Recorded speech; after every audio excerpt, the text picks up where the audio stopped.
Hello everyone, welcome back to my channel. কেমন আছো তোমরা সবাই? আশা করছি সবাই খুব ভালো আছো। তো দেখো, আমার সকাল শুরু হয় কিন্তু এই নিষ্পাপ ফুটফুটে মুখটা দেখে।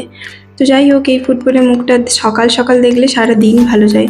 জানো তো, আজ ভীষণ লেট হয়ে গেছে ঘুম থেকে উঠতে, আর ব্রেকফাস্টও রেডি করতে হবে 8:30টার মধ্যে। এখন ঘড়িতে বাজছে 8টা। তাই জলদি ওকে বানিয়ে দিলাম দই চিড়ে মাখা। তো যেহেতু অফিসে বেরিয়ে যাবে, তো খুব তাড়াহুড়ো করে দই চিড়েগুলো মিক্স করে দিলাম। ওপর থেকে দেখো একটু কলা আর ড্রাই ফ্রুটস আর খেজুর দিয়ে দিয়েছি। তো যাই হোক, চটজলদি আমার জন্য বানিয়ে ফেলছি একটু ম্যাগি। তা না হলে এইবার রান্না বসাতে হবে, কারণ প্রায় 11টা 11:30টার মধ্যে লাঞ্চ প্যাক করে রেডি করে দিতে হবে আমায়। তা একটু লেট করে ফেললে আর নিজের জন্য কিচ্ছু খাওয়া হবে না। তো সকালে ঘুম থেকে উঠেই আর্যকে প্রথমে দুধ খাইয়ে দিই। তো তারপর দেখো, ওর ব্রেকফাস্টটাও বানিয়ে নিলাম।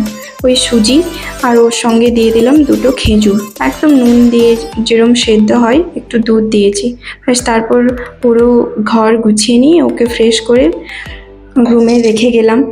এবার ও ওর মতো খেলবে। ও বই পড়তে ভীষণ ভালোবাসে, মানে পড়তে তো পারে না, মানে আমরা পড়লেও শুনতে খুব ভালোবাসে।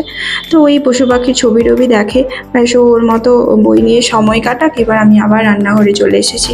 তো দেখো, আজ বৃহস্পতিবার, তো সেই জন্য বানিয়ে নিয়েছি একটা ভেজ ডাল আর তার সঙ্গে আলু পোস্ত। একদম ছিমছাম সাদামাটা মেনু, গরমে এটাই সব থেকে ভালো। তো যাই হোক, চলো, খুব ঝাল ঝাল করে কিন্তু আলু পোস্ত বানিয়েছিলাম।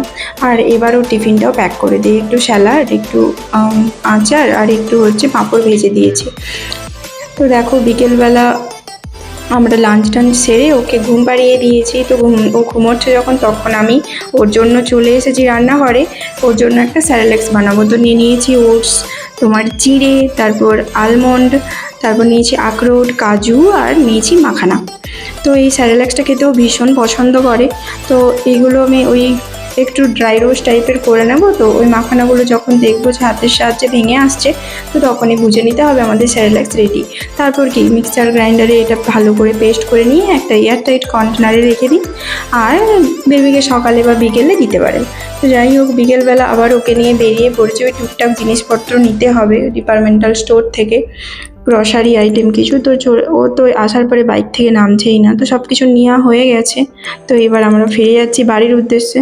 তো দেখো, ভীষণ তো গরম, তাই ওকেও একটু ঢাপ খাইয়ে নিচ্ছিলাম। ও তো টানতে পারছে না, শুধু চিবোচ্ছে। তো বাড়ি এসে তাড়াহুড়ো করে একটু চাউমিন বানিয়ে নিলাম, ওই একটা দিয়েই যাতে রাতে ডিনারটা কমপ্লিট হয়ে যায়, সেটাই আর কি। তো আসার সময় আইসক্রিম কিনে নিয়ে এসেছিলাম। তো দেখো কীভাবে খাচ্ছে, এটা একবার ওটা একবার। তো চলো টাটা, এই ভিডিওটা এইটুকুই।